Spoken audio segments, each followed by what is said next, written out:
मी 76 वर्षांचा आहे. चालणे कठीण झाले होते.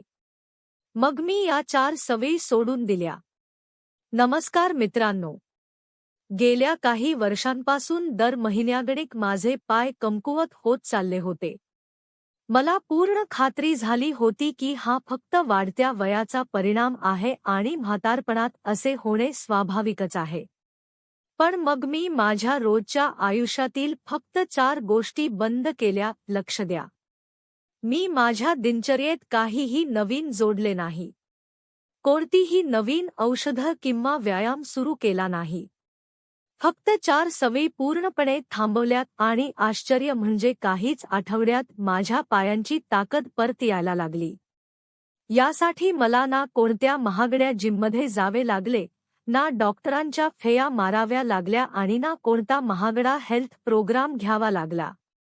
मी स्वतः संशोधन केले, माझ्या शरीराला समजून घेतले आणि या समस्येवर उपाय शोधला.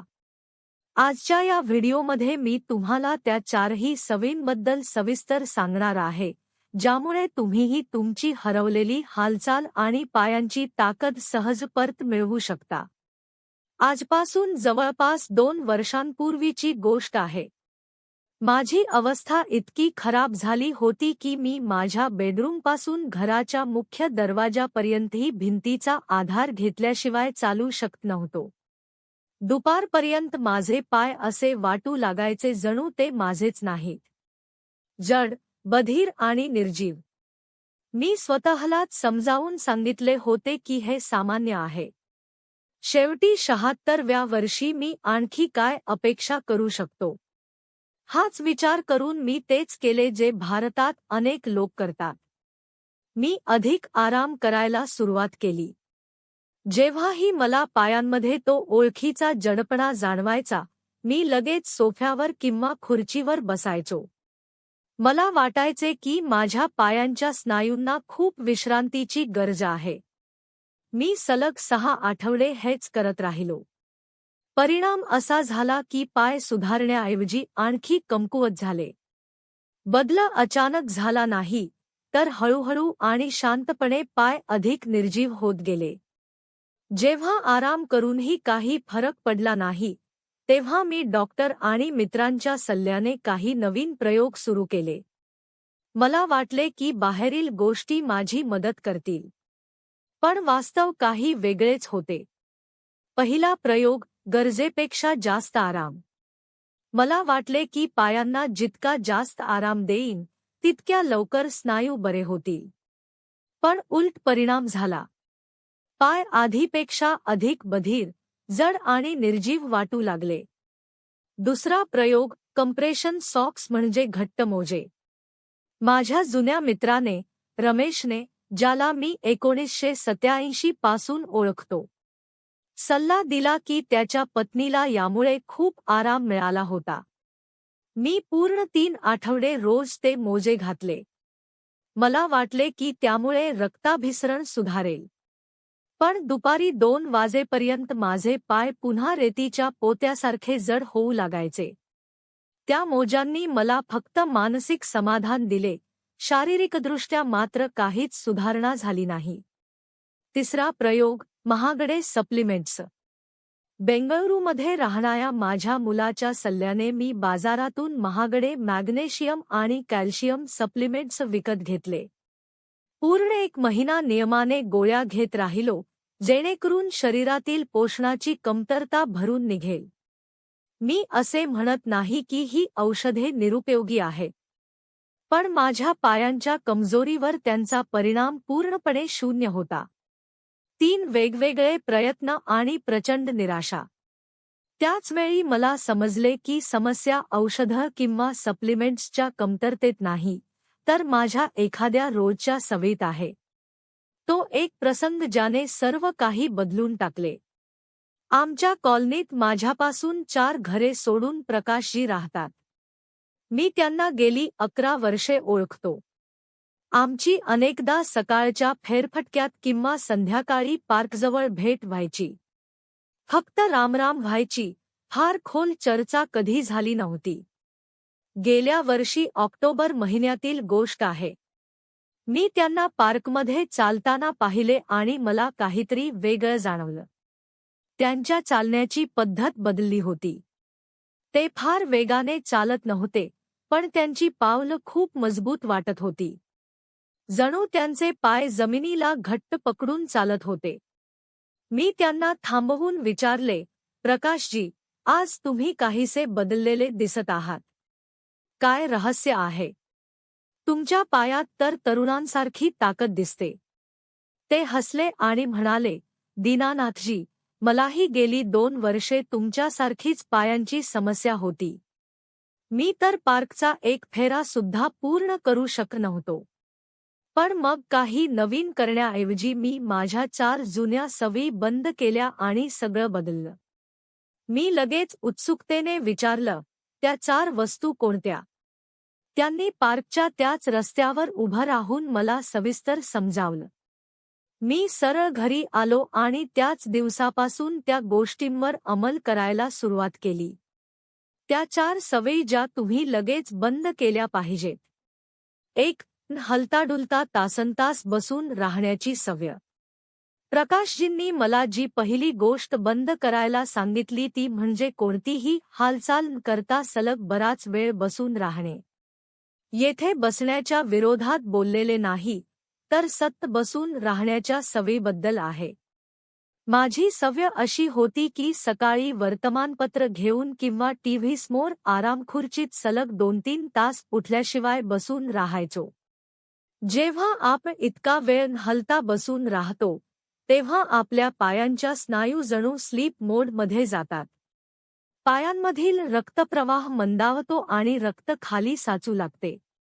स्नायूंना काहीच न करण्याची सवय लागते. यानंतर जेव्हा आपण अचानक उभे राहतो, तेव्हा ते स्नायू गोंधळलेले आणि कमजोर वाटतात. मी केलेला बदल. मी प्रत्येक 40 मिनिटांनी खुर्चीतून उठायला सुरुवात केली. फक्त उभं राहणं, स्वयंपाकघरापर्यंत जाणं, एक घोट पाणी पिणं आणि पुन्हा येऊन बसणं, जास्तीत जास्त 2 मिनिट. परिणाम.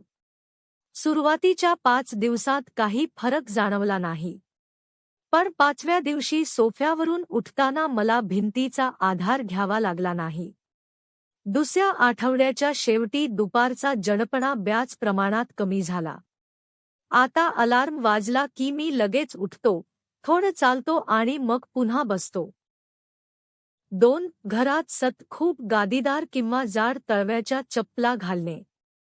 आपण अनेकदा विचार करतो की पायांना जितका आरामदायक आणि मऊ आधार देऊ, ते तितके चांगले राहतील. बाजारात मिळणाऱ्या ऑर्थोकेअर किंवा एक्स्ट्रा सॉफ्ट चपला याचेच उदाहरण आहेत. पण प्रकाशजींनी समजावले की जेव्हा आपण घरातही सतत जाड आणि गादीदार तळव्याच्या चपला घालतो, तेव्हा आपल्या तळपायांची आणि बोटांची नैसर्गिक कार्यक्षमता कमी होऊ लागते. चपलांचा मऊ गादीदार भाग पायांच्या आर्च आणि टाचेला इतका आधार देतो की पायांच्या छोट्या छोट्या स्नायूंना संतुलन राखण्यासाठी मेहनतच करावी लागत नाही. जेव्हा पायांचे मूलभूत स्नायू निष्क्रिय होतात, तेव्हा संपूर्ण लेग चेन म्हणजेच पायांच्या हालचालींची साखळी कमजोर होऊ लागते. याचा अर्थ असा अजिबात नाही की तुम्ही काँक्रीट किंवा संगमरवरी थंड जमिनीवर अनवाणी फिरायला सुरुवात करा, विशेषतः जर तुम्हाला गुडघ्यांचा तीव्र त्रास किंवा डायबिटीज न्यूरोपॅथी असेल. तुम्हाला फक्त अतिरिक्त गादीदार चपलांच्या ऐवजी साध्या आणि फ्लॅट चपलांची निवड करायची आहे. मी केलेला बदल. मी घरात जाड गादीदार स्टल घालणे बंद केले. त्याऐवजी मी पातळ आणि सपाट तळव्याच्या साध्या सुती चपला वापरायला सुरुवात केली. परिणाम. पहिल्या आठवड्यात माझ्या तळपायांमध्ये हलकीशी थावट जाणवली. हे याचे संकेत होते की झोपलेले स्नायू आता जागे होत आहेत. तिसऱ्या आठवड्यापर्यंत ती थावट पूर्णपणे गायब झाली आणि उभं राहताना माझं शरीर संतुलन आधीपेक्षा खूप मजबूत झालं. 3. उतार, जिने आणि खडबडीत रस्ते पूर्णपणे टाळणे. तिसरी सवय जी मी बदलली ती म्हणजे सुरक्षिततेच्या नावाखाली अवघड रस्ते टाळणे. गेल्या 1.5 वर्षांपासून माझी अशी अवस्था झाली होती की कॉलनीतील एखाद्या रस्त्यावर थोडासाही उतार असला, रस्ता तुटलेला असला किंवा जिने असले तर मी घाबरून मोठा वळसा घ्यायचो, फक्त सपाट आणि गुळगुळीत रस्त्यावरून चालण्यासाठी. मला वाटत होतं की मी माझ्या गुडघ्यांना वाचवत आहे. पण हीच माझी सर्वात मोठी चूक होती.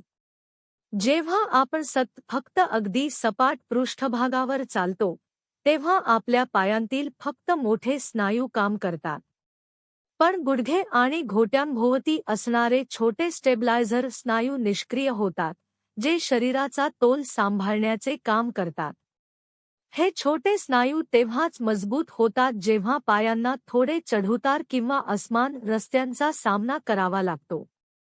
मी केलेला बदल. आमच्या कॉलनीच्या पार्कच्या मागे एक छोटासा गवताचा भाग आहे, जिथे हलकासा उतार आहे. मी दररोज सकाळी तिथे जाऊन खूप सावधपणे आणि हळूहळू 3 वेळा वरखाली चालायला सुरुवात केली.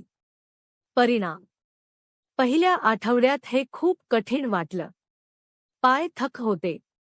पण महिन्याच्या शेवटी मला जाणवलं की माझ्या पायांमध्ये एक वेगळीच चपळता आली आहे.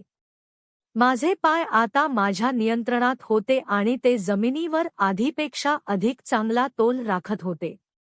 4. उठताना नेहमी हातांचा आधार घेणे. चौथी आणि सर्वात महत्त्वाची सवय म्हणजे बसताना किंवा उठताना सर्वात आधी हातांचा आधार घेणे. जेव्हाही मी सोफ्यावर बसायचो, तेव्हा माझे पाय पूर्ण वजन सांभाळण्याआधीच मी सोफ्याच्या हडला पकडायचो. खुर्चीतून उठताना आधी कोपर किंवा हातांनी टेबलवर जोर द्यायचो आणि मग पाय सरळ करायचो. गाडीचा दरवाजा असो किंवा टॉयलेटचा हँडल, मी नेहमी हातांचा आधार घेत होतो. प्रकाशजींनी मला थांबवत सांगितले होते की गेल्या अनेक महिन्यांपासून माझ्या पायांनी माझं पूर्ण वजन उचलच नाही, कारण प्रत्येक वेळी उठण्याबसण्याचं अर्ध काम माझे हात आणि खांदे करत होते. जेव्हा पाय आपली मुख्य जबाबदारीच विसरतात, तेव्हा ते कमजोर होणारच. मी केलेला बदल. मी प्रत्येक वेळी उठताना आणि बसताना 1 सेकंद थांबायला सुरुवात केली. दोन्ही हात एकमेकात गुंफून मांडीवर ठेवायचो किंवा बाजूला सोडायचो आणि पूर्ण जोर फक्त पायांच्या स्नायूंवर द्यायचो.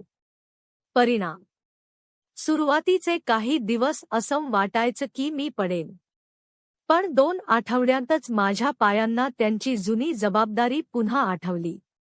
आता डायनिंग टेबल असो, सोफा असो किंवा बेड, मी हातांचा आधार घेता सहज उठू बसू शकतो. माझे पाय आजही परफेक्ट नाहीत आणि कदाचित या वयात ते कधी पूर्णपणे तसे होणारही नाहीत. पण आता ते माझे आहेत. ते माझं वजन उचलू शकतात. ते मला जिथे जायचं आहे तिथे घेऊन जाऊ शकतात. माझ्यासाठी एवढंच पुरेसं आहे. निरोगी राहा, सक्रिय राहा आणि आपल्या पायांवर विश्वास ठेवा. धन्यवाद.